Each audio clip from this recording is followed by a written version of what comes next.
Le cœur d'un serviteur. Dis à ton voisin, est le cœur d'un serviteur.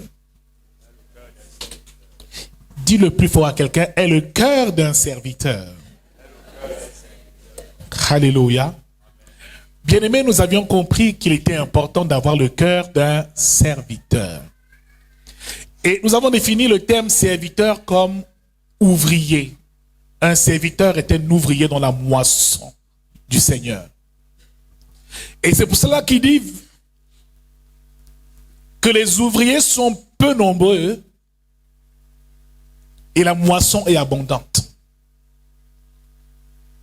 Bien-aimé, un serviteur est un esclave du Seigneur Jésus-Christ.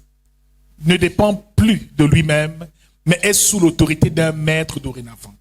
Tout disciple doit être un serviteur du Seigneur Jésus-Christ.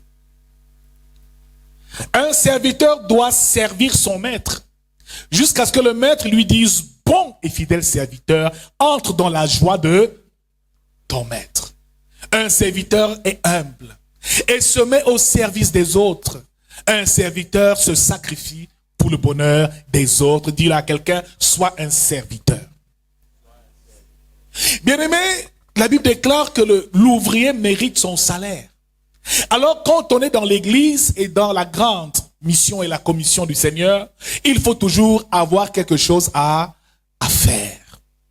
Parce que c'est quand on fait des choses pour le Seigneur qu'on peut lui réclamer un salaire. Il est donc le rémunérateur de ceux qui le cherchent. Mon frère, ce matin, le Seigneur veut nous instruire et continuer notre instruction sur les qualités ou alors le cœur d'un véritable serviteur de Dieu. Jésus-Christ est le premier des serviteurs.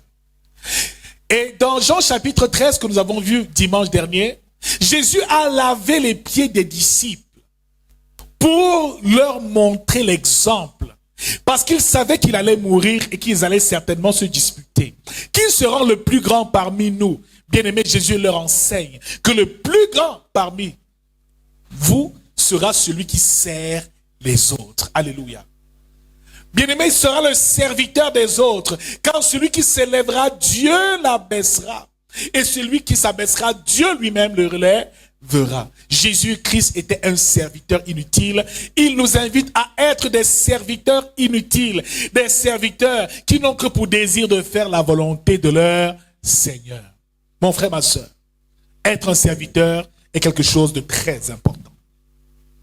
Toutes ces personnes qui ont réussi dans la Bible, que ce soit le grand Salomon, et nous l'avons lu dans le livre de 2 Chroniques, Salomon désirait une chose, la sagesse et l'intelligence, afin de pouvoir juger et conduire le peuple que Dieu lui a mis entre ses mains.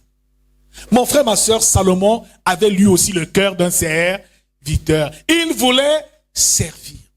Bien-aimé, l'étape du service de Dieu est l'étape où Dieu réalise véritablement et profondément l'amour que nous avons pour lui. Dans Jean chapitre 21, à la mer de Tibériade, Jésus ressuscite et il vient visiter les apôtres.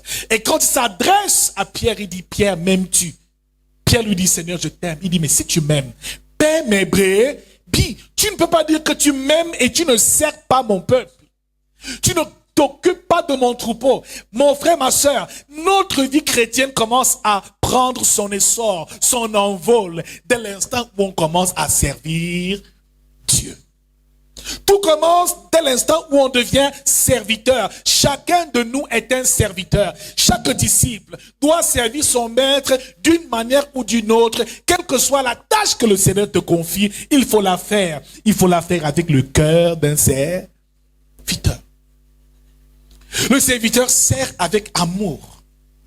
Il sert avec une dévotion parfaite. Il sert avec une joie complète parce qu'il sait que la récompense viendra de son Seigneur.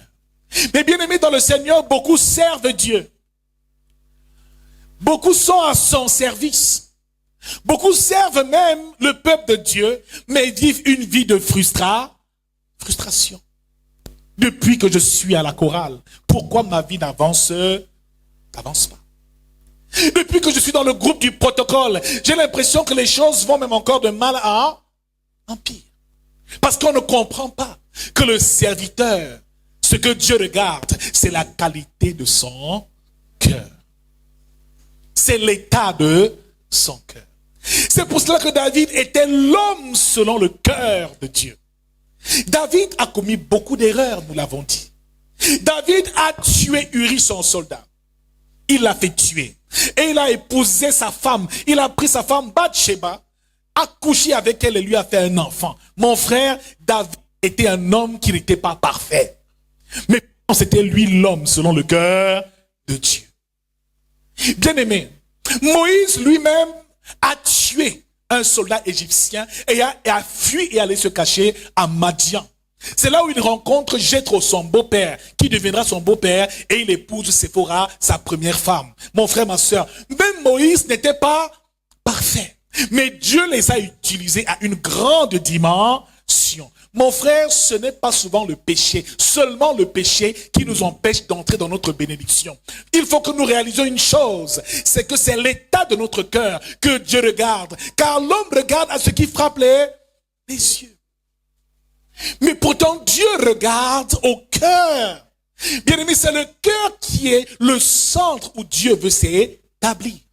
Plus ton cœur va aimer profondément Dieu, plus ton cœur sera sincère avec Dieu, plus tu verras que les choses vont commencer à marcher. Parce que tout serviteur doit avoir un cœur de serviteur, doit avoir le cœur de Dieu lui-même.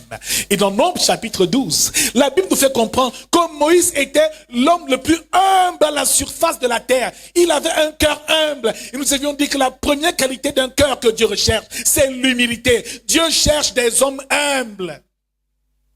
Des hommes humbles, qui n'ont pas une très haute estime d'eux-mêmes. Parce que Philippiens 2 au verset 8 nous dit qu'il s'est dépouillé en prenant une forme, dépouillé lui-même et a pris une forme de serviteur. Il s'est humilié, se rendant obéissant jusqu'à la mort à la croix. Lui, Jésus qui est Dieu, vient sur terre, prend l'enveloppe humaine. Il s'est abaissé. Donc si tu es serviteur et qu'on ne voit pas en toi l'humilité, s'il y a encore de l'orgueil dans ton cœur, c'est sûr, Dieu ne te bénira jamais.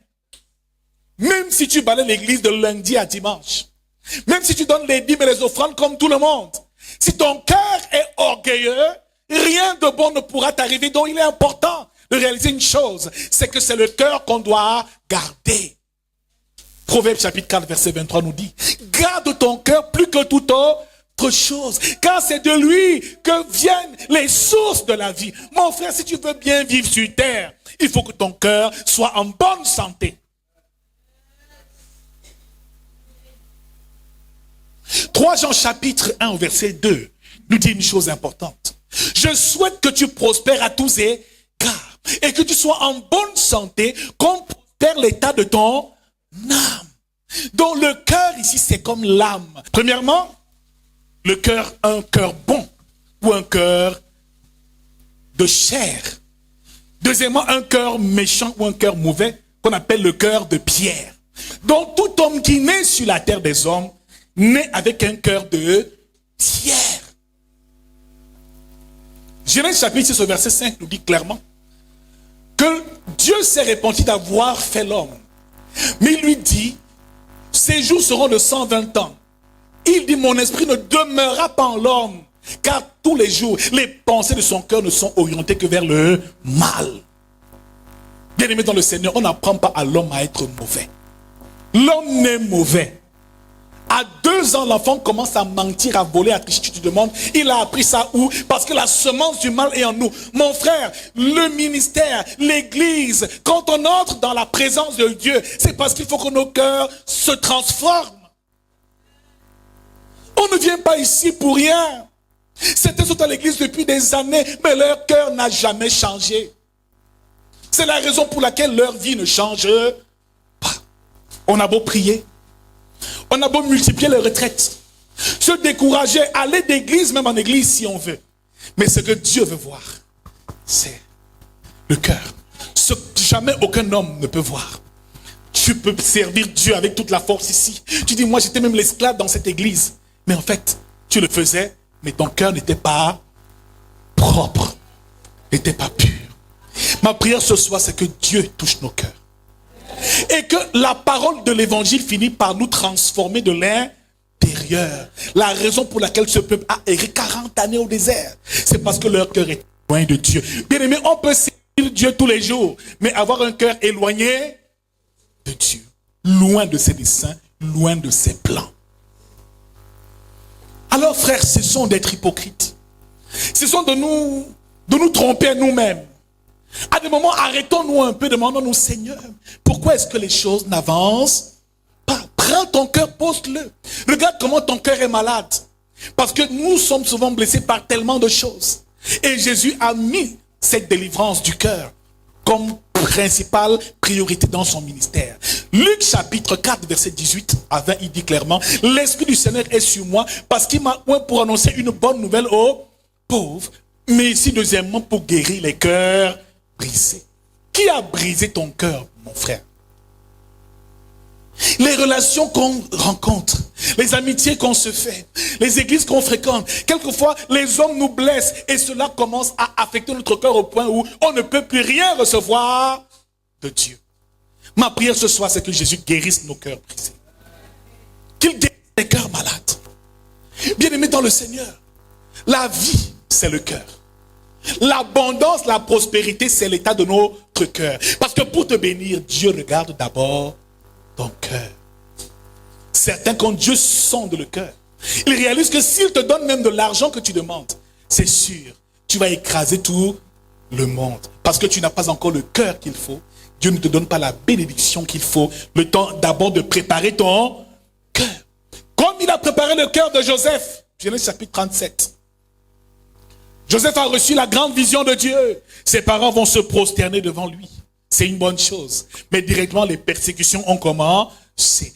Par les persécutions et les épreuves, c'est le moyen par lequel Dieu prépare nos cœurs à la bénédiction. Toutes les épreuves par lesquelles nous passons, c'est souvent Dieu qui est en train de briser nos cœurs, de le façonner, de le préparer pour la gloire.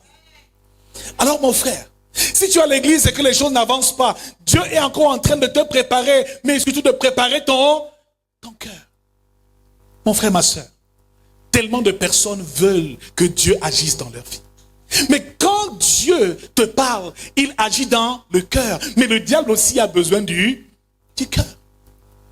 Il a inspiré au cœur de Judas, Jean chapitre 13 que nous avons lu la semaine dernière, d'aller trahir Jésus. Donc tout a commencé dans le cœur. La rébellion commence dans le cœur. Comme l'adoration de Dieu aussi commence dans le cœur. Mon frère, le jour où nous aurons des cœurs purs et sincères devant Dieu, frère, bien-aimé, Dieu va ouvrir notre ciel et on recevra tout de lui. Et bien-aimé, les cœurs de Pierre sont des cœurs méchants. Les cœurs des personnes qui n'ont jamais reçu Jésus-Christ dans leur vie. Des personnes qui refusent de recevoir l'évangile et d'être transformées dans leur cœur. C'est eux qu'on appelle des personnes qui ont des cœurs de pierre. Mais il dit qu'ils changent des cœurs de pierre en cœurs de chair. Le cœur de chair est celui qui est plein de bonté, plein de compassion, plein de miséricorde. Un cœur qui a besoin d'aider les autres. Un cœur qui est humble en tout lieu et en toutes circonstances. Un cœur qui ne s'enfle jamais d'orgueil. Mon frère, Dieu cherche un homme qui a un cœur selon son cœur à lui. Alléluia. Donc cessons de nous tromper. On joue, on chante, et parfois on est trop spirituel dans la présence de Dieu. Souvent même on chante, on pleure, on coule des larmes, mais notre cœur n'a pas encore changé.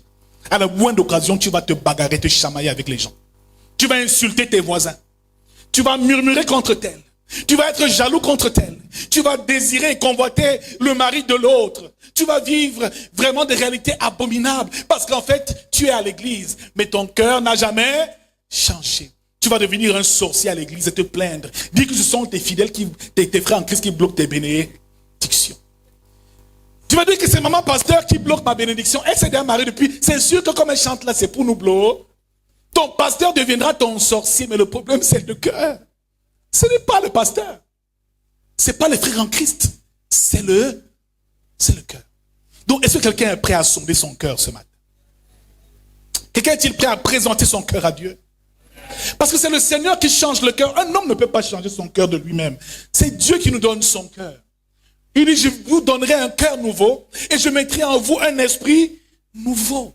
cela relève simplement de la grâce et de la bonté de Dieu et de sa miséricorde.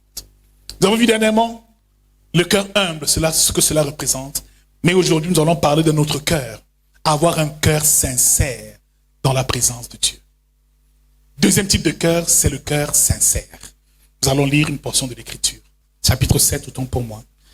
À partir du verset 36. Alléluia. Amen. Veuillez vous tenir sur vos deux pieds. Bien-aimé, dispose simplement ton cœur, afin que la parole qui sortira ce matin puisse couvrir un cœur. Luc 7, à partir du verset 36, je lis au nom de Jésus. Un pharisien pria Jésus de manger avec lui. Jésus entra dans la maison du pharisien et s'est mis à table.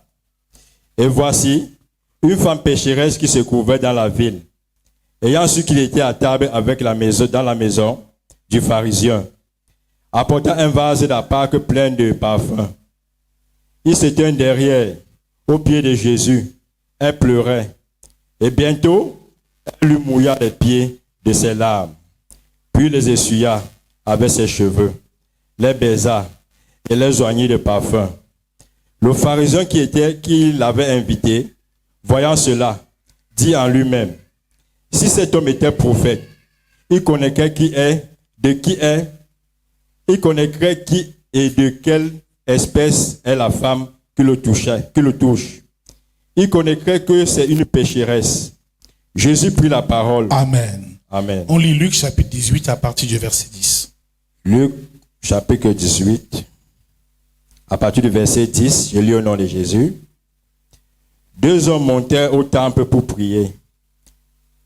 L'un était pharisien et l'autre publicain. Le pharisien debout priait ainsi en lui-même.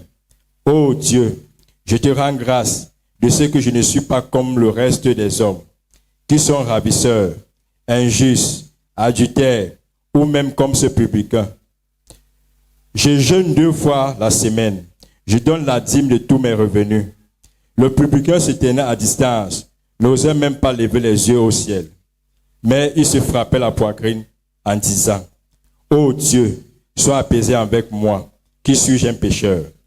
Je vous le dis, celui-ci descendit dans sa maison justifié, plutôt que l'autre, car quiconque se lève sera abaissé, et celui qui s'abaisse sera élevé. On lui amena aussi les petits enfants. Alléluia. Amen. Gloire au Seigneur Jésus, merci. Amen.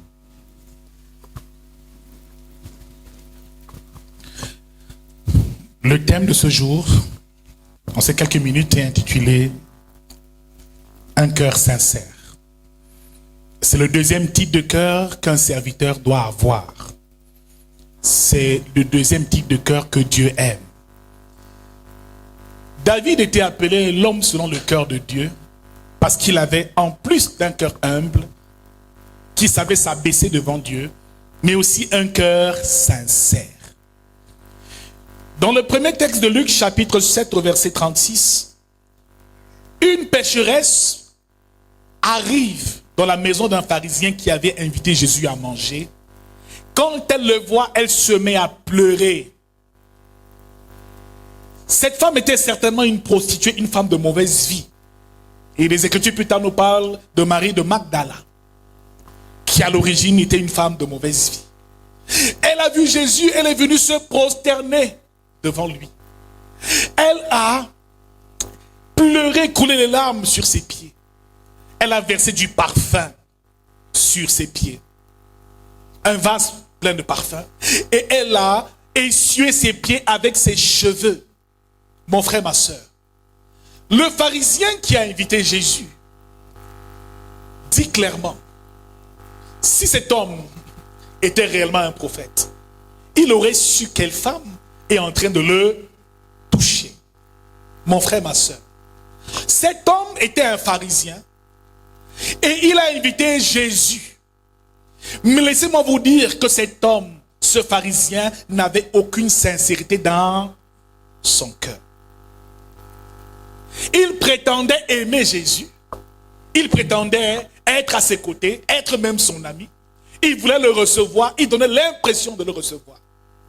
Mais la façon dont il s'est comporté montre à quel point Dieu regarde au cœur et non à ce qui frappe aux yeux.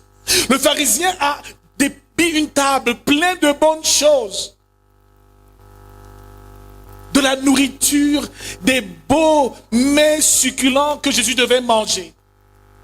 Mais ce pharisien en réalité pensait qu'en faisant ça, il honorait Jésus. Mais en réalité, cette femme a plus honoré Jésus que lui. Mon frère, ma soeur, un disciple ne doit jamais repousser personne.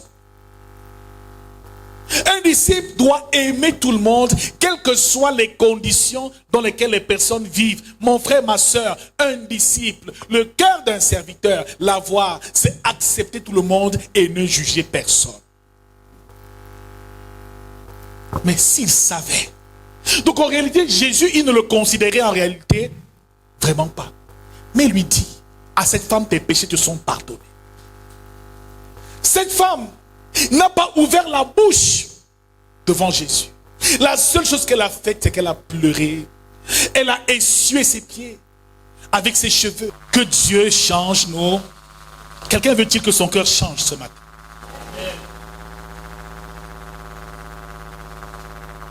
Ce n'est rien d'autre que cela. Le cœur est une terre. Une terre qui doit être fertile, où Dieu doit déposer sa semence. Mais si depuis autant d'années on prêche, mais tu restes toujours aussi rebelle, ça veut dire qu'en fait, on prêche, mais cela ne touche pas ton cœur. Donc, revoyons un peu l'état de nos cœurs. Dis avec moi, c'est une opération chirurgicale ce matin. Le Saint-Esprit doit opérer mon cœur. Le Saint-Esprit doit opérer ton cœur. Il doit le changer. Dans le verset 10 du chapitre 18 de Luc, 2 hommes montèrent au temple pour prier. L'un était un pharisien et l'autre un publicain. Le pharisien debout priait ainsi lui-même. Oh Dieu, je te rends grâce de ce que je ne suis pas comme le reste des hommes qui sont ravisseurs, injustes, adultères. Comme ce publicain même. Je jeûne 2 fois la semaine. Je donne la dîme de tous mes revenus. Le publicain, se tenant à distance, n'osait même pas. Le publicain se tenant à distance, n'osait même pas lever les yeux au ciel. Mais il se frappait la poitrine en disant, oh Dieu, sois apaisé envers moi, je suis un pécheur. Donc ces 2 hommes allaient au temple. Un pharisien qui est un docteur de la loi, un pasteur, mais aussi un publicain qui est un homme politique, un politicien, un véreux politicien. Alors les 2 vont au temple, pendant que le pharisien lui prie, je te rends grâce Seigneur parce que je ne suis pas comme ces hommes, un ravisseur, un voleur, un imposteur. Je te rends tellement grâce, je ne suis pas comme ce publicain même qui prie à côté de moi. Il se frappait la poitrine il bombait la poitrine pour se glorifier. Mais à côté, le pécheur, le païen, le publicain, lui s'est approché de Dieu avec un cœur sincère. Mes frères, nous ne nous approchons jamais avec des cœurs sincères. Quand on vient devant Dieu, on vient avec nos titres. On vient avec nos postes. On vient avec notre argent. On vient avec notre intelligence. On vient avec nos diplômes. On vient parce qu'on paie nos dîmes. On se dit que parce qu'on donne la dîme, Dieu va nous bénir. Mais Dieu ne nous bénit que lorsqu'il voit que notre cœur est déjà bien préparé. Donne même la dîme d'1 milliard. Ça ne changera rien tant que ton cœur n'aura pas été transformé.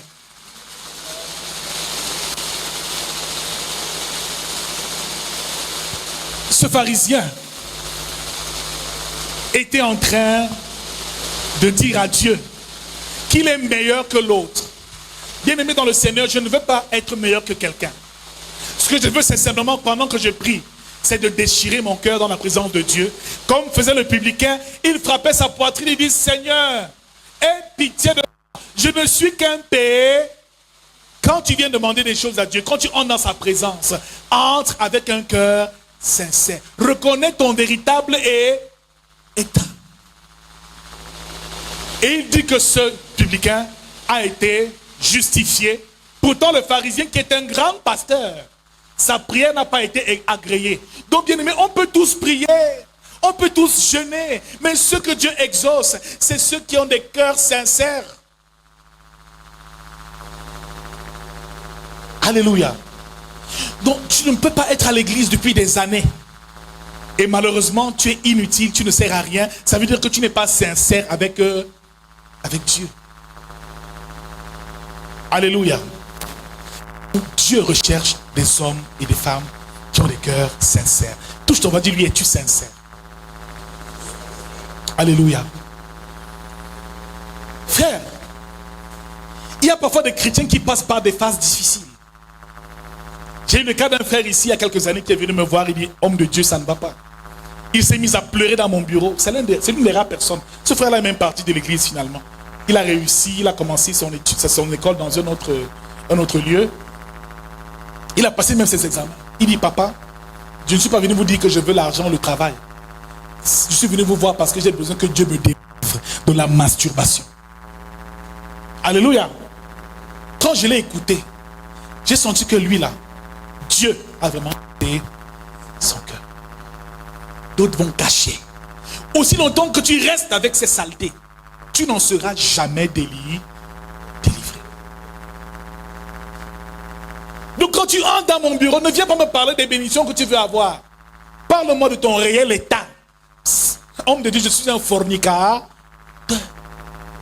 Je fume le chanvre. Je me drogue même, je prends les compris. Je me prostitue. Je suis addict aux réseaux sociaux. Dis-nous la vérité. Dis la vérité. La sincérité, c'est simplement la vérité. Mais nous, qu'est-ce qu'on fait? On met la belle robe le dimanche. On danse comme ça.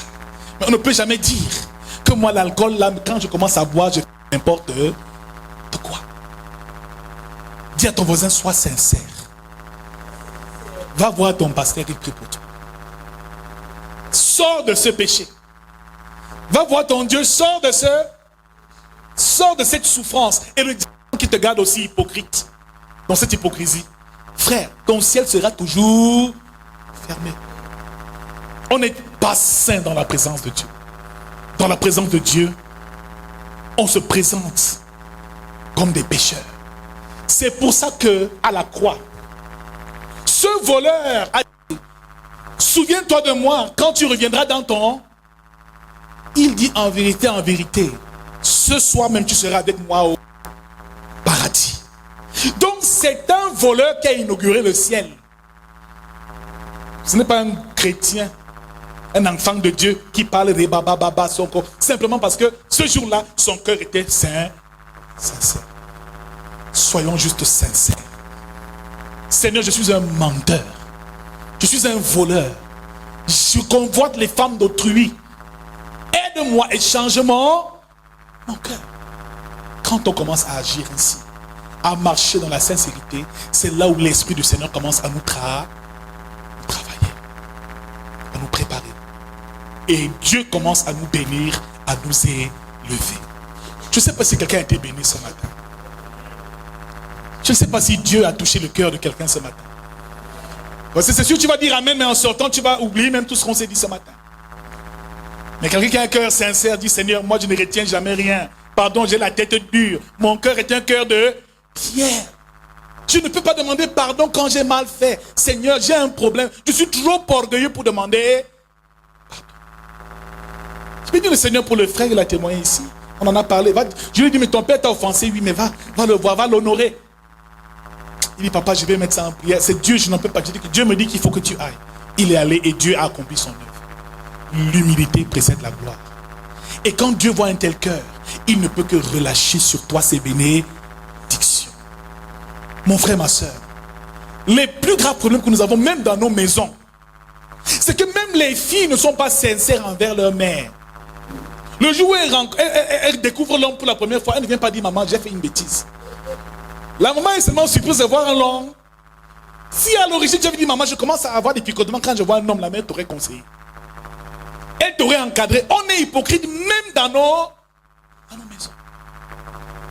Tu étudies, tu vas à l'école, mais chaque fin d'année, chaque jour, tu caches ton bullet. Quand ça ne va pas t'aider, sous moins de 2, de 3, pardon, viens présenter. En montant, ça va dire, wouh, 2 de moyenne, frère, ça va t'aider. Quand ils vont commencer à te parler, tu vas te redresser parce que la sincérité sauve. Tu ne peux pas dire, je vais être pasteur, mais tu as encore tellement de... Non. Seigneur, voilà les domaines où je dois traiter avec toi, où tu dois traiter avec moi. Aide-moi dans ce domaine. Voici ce que je dois améliorer, parce que je ne veux pas prêcher ce que je ne vis pas moi-même. Le pasteur, ce n'est pas un métier, c'est une vocation. Ne prêche que ce que toi-même tu vis.